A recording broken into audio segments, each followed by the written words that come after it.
إياك اللهم نعبد ونحمد وعلى محمد الهاشمي القريشي تهامي زمزمي صلاة وسلاما اللهم صل أفضل صلواتك على أسعد مخلوقاتك آمين آمين سيدنا ومولانا محمد صلى الله عليه وسلم ẹni tí ó bá sì jà láàrin wa tànà Muhammad صلى الله عليه وسلم kọ́ba wí pé sallallahu alayhi wa sallam الله عليه وسلم ẹja wílẹ̀ kan sí pé sallallahu alayhi wa sallam sallallahu alayhi wa sallam ẹja jó pé mẹ́ta pé sallallahu alayhi wa sallam sallallahu alayhi wa sallam. gbogbo àfáàyè ló lè máa fàlà sí àsàlátù kan pé èyí wọlé yìí ò wọlé آمين ẹnì kò tí ì sùn kọ́ lálàá kọ́ wá ya wèrè wá látọjú oorun kó pé sallallahu alayhi wa sallam sallallahu alayhi wa ọ̀wà sallam. òpínlẹ̀bù mo fi àsàlátù àdínà Muhammad sallallahu alayhi wa sallam. kí gbogbo ẹ̀yin ìlàrí ọlọ́run tí ẹ wà níjòkó àìlọ́kàn rẹ̀lẹ̀ òun ni òjò ń kálukú gbádùn ó rọrùn fún wa kí a tò èjìká ara wa ká fi gòkè لا إله إلا الله gbogbo wa náà kọ́ lọ́wọ́ ó fún l'opportunity ká build up láti foundation ìrìn àjò ẹlòmíì torí tọ́yá àwọn tí ò fi yẹ kó fi ra ewé ó réjìká àwọn kan gùn ni إن شاء الله àmọ́ wọ́n tọ́ wá réjìká àwọn kan gùn gòkè bọ́ bá dókè náà má fi wọ́n ṣe fáàrí ọ̀nà àti wálẹ̀ rí òjìnà rárá لا إله إلا الله gbogbo ẹ̀yin tọ́lọ́run ti pè lókè ọ̀rọ̀ ṣé òfòrin máa yà mí lẹ́nu púpọ̀ ṣé òfòrin mọ̀wọ́ wẹ̀ púpọ̀ nínú ìlú tí kò rọrùn fún ọlọ́mọ kéwú láti tètè dìde most especially tí ì bá ṣe son of the soil Ìlọrin bẹ́ẹ̀ àmọ́ tó bá fi mú ọ tó bá fi rójútu ẹ̀ tó rọwọ́ mú nílọrin nínú ọlọ́mọ kéwú kò síbi tó gbé láyé tó ní mọ rójútu ẹ̀ ṣé òfòrin gbogbo ohun táwọn àgbàlagbà fún yín látọ̀dọ̀ àbá olùkọ́ àgbà tọ́lọ̀ ni ẹ máa rí ló ń lọrin wọn ọlọ́run nígbà lọ́wọ́ yín láyé. آمين يا الله mo fi ti ṣé òfòrin mo fi kí mọ̀lánà tí ẹ bá ti rí àlàmí ní ẹ̀rí àfàwà yìí ó júwe pé dáadáa lọ́dà yín papọ̀ ni إن شاء الله ntí ọ̀jẹ́ lomi ọ̀hán kò fẹ́ gbàfẹ́ ni ọlọ́run gbà fún ni ó ń kálukú wa ntí ó sì já tètè nísinmi òun ni ká bọ́ sábẹ́ àbúrẹ́ndẹ ni ọlọ́run bá ti ní kó ní shade gbogbo wa náà lòrùn oníjọ pa ọlọ́run oníjọ òun pa yín láyéláyé آمين bàbá يا wa bá الله jà ọlọ́run oníjẹ máa padà sí aburú آمين kíkì yín àti kíkì bàbá àlàbùkọ̀rí ọjọ́ra wọn nígbà gbogbo wa bá ń pera wa ní bọ́lọ́hún ti pè wá ayé náà ọmọ gírí màmá wa àmọ́ òjò tí ìwo ọjọ́ erí ìwo influence or affluence tá a fi jura wa lọ tó bá ti wọ̀ wá lẹ́wù ó ń kálukú ní ọ̀dẹ ní yẹpẹrẹ ọ̀gá aláàyè rẹ mọ ọ̀gá aláàyè mi bọ́ọ̀ bá ti bu bàbàrà fún mi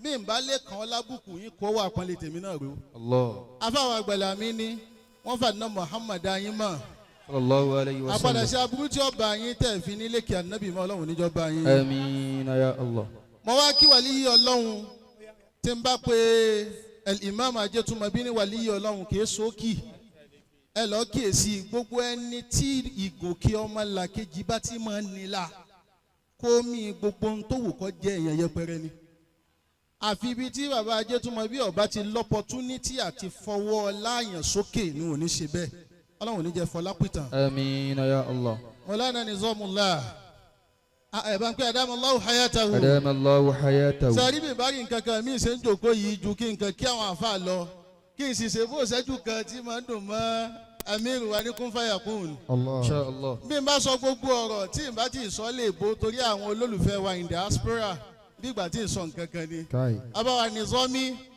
mo fi yín kí àwọn àfa wa gbà tí a bá ní jòkó.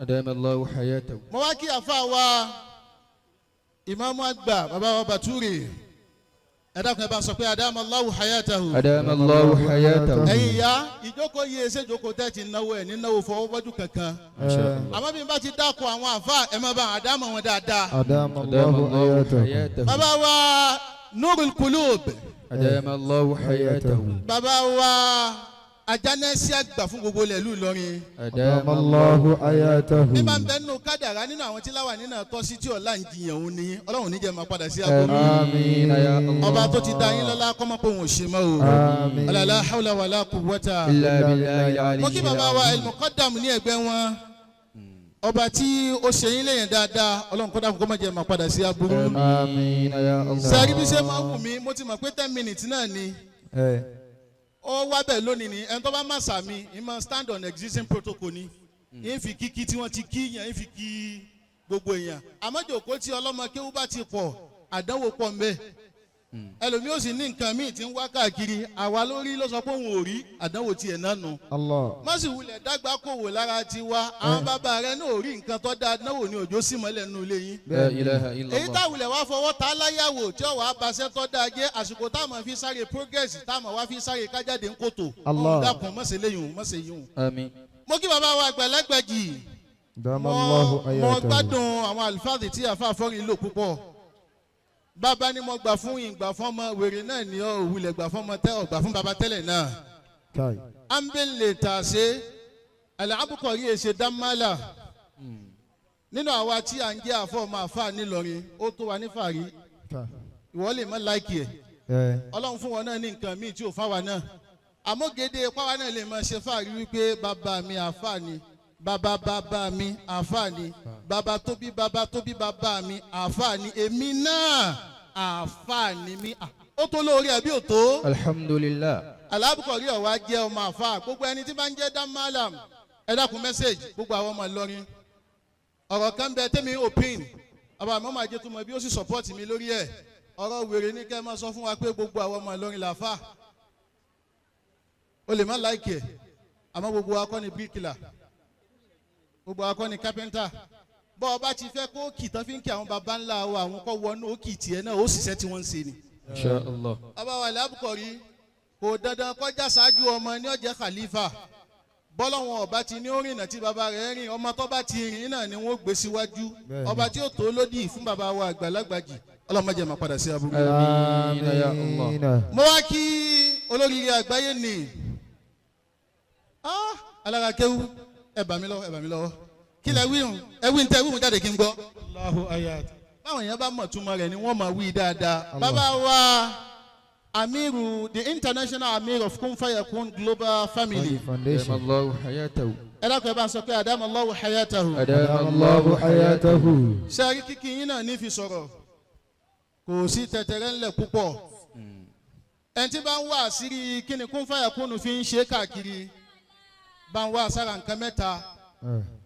kíkì bàbá Kunfayakun ó wà lára kíkì gbogbo àwọn tí wọ́n jẹ́ àtibáwò wọn ó kéré nínú ìgbà tó bá bú mọ́ bẹ ẹ̀mẹ̀wá bú ní sábà wà sẹ́ẹ̀rí tó bá bú bá wà tó bá láwọn àtibáwò àwọn orúkọ òfòká ulkhair tí wọ́n jẹ́ àkàyàrí ó súnmọ́ kí wọ́n rí instinct ẹ̀ change ní tìtorí pé àwọn náà ni wọ́n máa fi so nímọ̀ràn àwọn ní ń sùn tí àwọn ní ń jarun pátì irú bàbá wa àgbà alára kéwú Al-Imam young sheikh tí bàbá Kunfayakun bá fẹ́ ṣe nǹkan fún yàn tí wọ́n bá ti sọ lọ́fíìsì bí àwàdà Abu Nema tí àwọn tí mo dákọ̀ yìí àti gbogbo jàmọ́ tí wọ́n bá ti fàwàdà rọ́bìṣì tí wọ́n sọ òun bí wọn ò bá rí bí condemn in totality wọ́n sì já ránkì kìíní yẹn kù. Masha Allah. ó túmọ̀ sí wípé oríire ti yín rántí wọn lọ́wọ́ ẹ wá wá sírí bàbá Kunfayakun sára nǹkan mẹ́ta tí gbogbo jama ti ń tẹ̀lé Kunfayakun ó fi mọ̀ wípé àṣìyàn tẹ̀lé kọ́dà èmi náà mo rẹ́gísítà ara mi sí ara jama Kunfayakun. Masha Allah. àbí ṣe ẹ gbà mí wọlé àbẹ́ gbà mí kò tí ẹ nídìí ṣẹ̀ṣẹ̀ gba fọ́ọ̀mù tẹ́lẹ̀ náà àtàrà Kunfayakun náà ni mo wà tẹ́lẹ̀ náà. Masha Allah. abẹ́ ìmáàmù ní ọ̀tọ́mátìkì ni ọlọ́run níjẹ́ máa padà sí abúlé. Àmín ya Allah. alákọ̀ọ́kọ́ àtàwádùn Masha Allah. ẹnìkan ti wírun tí mo fẹ́ wí ibi tásìrì ẹni tí ò kúnlẹ̀ kéwu tí máa túnú bọ́ ọba ti kúnlẹ̀ kéwu táwọn afa sọ pé bárakàlá ọkẹ́ chẹ́ǹjì àwọn àlùfáàdù náà ni yóò sì dàbí ipò tó ń wí nǹkan tuntun mi ọkàn rẹ̀ lọ́lọ́run bùn amiru wa the international amir of Kunfayakun global foundation family. Masha Allah. ìtọ́lọ̀ ń ṣe fún Sheikh Sulyman ó tó ní tí yẹn lè kó garu sí o ẹlòmíì tẹ́lẹ̀ náà ó tí ìwọṣọ tó lẹ́gẹ̀ẹ́ aṣọ rí òní starch apá rẹ̀ ti wà lókè àwọn àfáàní tawada'atakum kan-najmi laha linadhirin. bọ́ ọ bá ti fẹ́ máa wà lókè tó o fẹ́ kí sẹ̀mí ayé rẹ̀ ó dàbí ti Kunfayakun. Kunfayakun nù ní yàrá ìwọ̀. Mo wá fi yálà ya owó kan báyìí mo wá fi ṣe dàwa kì í sọ̀rọ̀ Kunfayakun. tí o bá mọ ẹni tí ń jẹ́ bẹ́ẹ̀ lọ́mọ wí nǹkan míì lẹ́yìn. Kunfayakun farafi ìfarabalẹ̀ ìrọ̀ra wọ́n fi ja àwọn àgbàlagbà lólè wọ́n fi ṣekún tí wọ́n bá ń lẹ̀. bí bàbá wa kéwúkéwé bá ṣiṣẹ́ tọ́pọ̀ tó bá yẹn bí wọn bá nírú yín mo kí bàbá wa Khalifa nulẹ̀ o tí ọlọ́wọ́n ọba yọrù yín náà lára wọn á kẹfín síjẹ́ ní ọlọ́wọ́n wọn. o tí ì ní nǹkan kan gbogbo èèyàn ní ọjọ́ lójú ẹlòmíì ọgbà láti 1 million rí wọ́n bá ti wá gbà láti gbogbo status rẹ̀ kò ní já gbádùn àwọn tá à ń view status kí n fìtínà báyìí.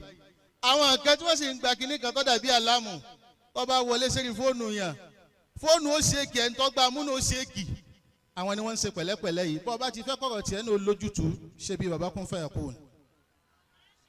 wá rẹ́lẹ̀ kejì Kunfayakun ní kọ̀nà dídùl hirs. ibi ó yẹ kó o ti lójú kòkòrò níbi mo fẹ́ lékún mímọ́ mo fẹ́ fẹsẹ̀ wọn ṣe pẹ̀lú àwọn ẹni ìṣáájú tí wọ́n wọlé ń bi àsálátù ibi tí wọ́n ti ń ṣe fáàrí nípa ọ̀fẹ́ amass wealth.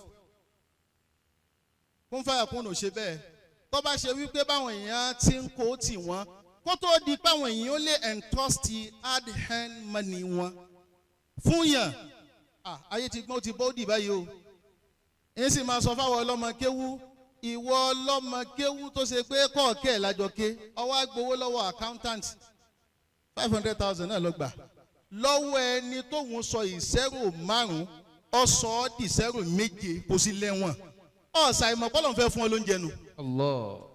lákàyè rẹ̀ pé ju tiẹ̀ lọ àmọ́ bọ́lọ̀ ń bá ti ṣe nǹkan rọ̀ fún yàn yọ dàbí ìgbà tí ọ̀sẹ́ ni ọmọ ṣe bí ẹni ni. àwa Kunfayakun wọn wà greedy wọn wà self-centered òun lọ́jà wọn lè máa ẹ̀wò millions of naira ló súnlẹ̀ yìí fa kéé wá ṣe tinú Ramadan yìí nìkan bẹ́ẹ̀ ni wọ́n ṣe lóṣooṣù fáwọn opó bẹ́ẹ̀ ni wọ́n ṣe fáwọn nídìí ọ̀tọ̀lẹ́wàá gbọ́ pé nìkan ó ní complication ní hospital ẹja ràn lọ́wọ́ káwọn èèyàn tó wá lè sọ pé n tá a ṣe wàhálà nínú òtútù tá a ṣe wàhálà nínú yìnyín tá a ṣe wàhálà nínú òrùn bíi karogbó a kó fún ẹ wọ́n ti wádìí ẹ̀ wọ́n ti rí i wípé kìí so ní kọ̀dọ̀ yìí. Masha Allah. gbogbo àwọn attribute tí ọlọ́run bó Kunfayakun ni ọlọ́run jọ̀wọ́ jàre dákun má gbà lára wọn o. Àmín ya Allah. ẹ lákùn ẹ bá ń ṣe àmín. Àmín ya Allah. ẹ wá rí kẹta tọpẹkun ẹ tẹmí náà fi sọ̀kalẹ̀ Kunfayakun wọn ní ridọ́ bí qada illah. Masha Allah. kìí ṣe pé Kunfayakun náà lálẹ́wù wọn lálẹ́wù báyìí kọ́ ló bẹ̀rẹ̀. àrídọ́ bí qadahi wal qadar. èèyàn lè lẹ́bùn la manifestation ẹ̀bùn aago rẹ̀ lè mọ́ ti lù èèyàn lè mọ́ ti bọ́ sí right circle yóò wá dàbí ìgbà tí èèyàn lẹ́bùn la ìtọ́ kọ́kọ́ discover ask yourself 3 questions if you fail to answer the 3 ensure that you are able to answer at least 2. Masha Allah. ìbéèrè àkọ́kọ́ òun ni kí ni mo fẹ́ ṣe ìbéèrè ẹlẹ́ẹ̀kejì òun ni kí ni mo lè ṣe ìbéèrè ẹlẹ́ẹ̀kẹta òun ni kí lọ́lọ́run rán mi wáyé wá sí. Allah. ìbéèrè yìí ni Kunfayakun ráyè dáhùn ni wọ́n fi ṣe fìtínà káàkiri ó jẹ́ kí wọ́n yọ́nú ó jẹ́ kí wọ́n gbà fún sẹ̀ǹsì ọlọ́run lára àwọn aṣáájú ọlọ́run wá fa Kunfayakun náà bọ́ síwájú ọlọ́run má jẹ́ wálẹ̀ láéláé. Àmín ya Allah. To our viewers in the diaspora, it is worthy of note, and I must set it on record that those of you that are entrusting your hard-earned money on the able national Amir of Kunfayakun Global Foundation family. Masha Allah. A lè gbọ́ kí Masha Allah yọ ṣe dáadáa jù báyìí lọ. Masha Allah. Your efforts are not in vain. Most especially the hand of gestures you guys are extending to the people, our mothers, our grandmothers. Ṣé àmọ́ pé sẹ́ńsì ọlọ́run ni kó mójútó gbogbo ẹ̀yin ìyá wa tẹ̀ wá ń jòkó yàtẹ̀yìn bàbá wa. Ntí òní jẹ́yìn tí ẹ̀ ń ran Kunfayakun Global Foundation family ọ wálẹ̀ ni wípé ẹ wá ẹsẹ̀ ọlọ́run mọ́yà pé ṣe ọlọ́run ò ní bàjẹ́ ẹ lọ fọkàn balẹ̀ tí inú ní bàjẹ́ láéláé. آمين يا الله. ẹ jẹ́ wá sọ̀kalẹ̀ pẹ̀lú hadith anna Muhammad kan. sallallahu alayhi wa sallam. tójú oyè wa pé man fattara sa'iman kana lahu mithlu hajri. sallallahu alayhi wa sallam. anabi sallallahu alayhi wa sallam ọlẹ́ni yòówù tó bá sí aláwẹ̀ lẹ́nu whosoever that avail a fasting fellow something to break his or her fast kana lahu mithlu ajri kọ́lọ̀ fọkàn balẹ̀ déédéé ládàtàláwẹ̀ yẹn ó gbà ẹ sì dá pọ́pọ́pọ́ anabi sọ fún wa ó ní al-hasanatu bi ashri amthaliha gbogbo dáadáa tá a bá ṣe ìlọ́po mẹ́wàá ni ládàtọ́lọ́wọ́n fún wa yóò mọ̀ wá lọ bẹ́ẹ̀ yóò mọ̀ wá lọ bẹ́ẹ̀ títí di 700. inshallah. illa sawm ẹ wá ráwẹ̀ ó ní as-sawmuli wa ana ajizi bih èmi mọ́ làwẹ̀ èmi ní sísàn yẹn ní ẹ̀san aláwẹ̀ your rewards are inquantifiable. jazakumullahu anna kulla khayr wasalaamu alaykum wa rahmatulah. ẹ dákun ẹ gbọ́ lọ́n tóbi fún wa. Allahu akbar. bí èèyàn bá sọ bó bá rí sọ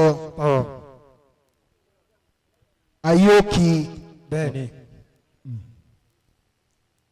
alikalamu in ahsantahu fasalamun fa in akhta'ta fihi famalam. Ayyakumullah. bẹ́ẹ̀yàn bá sọ tó bá rí sọ ákì yóò sì fara rí lọ.